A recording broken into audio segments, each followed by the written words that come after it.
रविवार दिनांक 7 जुलैला सायंकाळी प्रतिकाशी प्रकाशा येथील श्री क्षेत्र संगमेश्वर महादेव मंदिराच्या काठावर तापी गोमाई पुलिंदा त्रिवेणी संगमावर रविवारी आपल्या सर्वांची जीवनवाहिनी सूर्यकन्या तापी मातेच्या जन्मोत्सव दिनाच्या निमित्ताने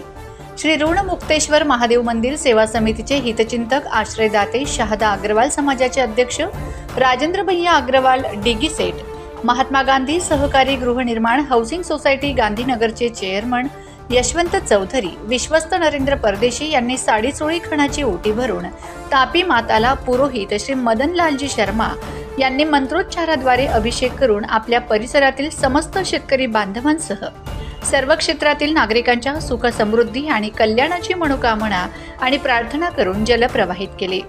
प्रश्नचिन्ह न्यूज नेटवर्क, शहादा।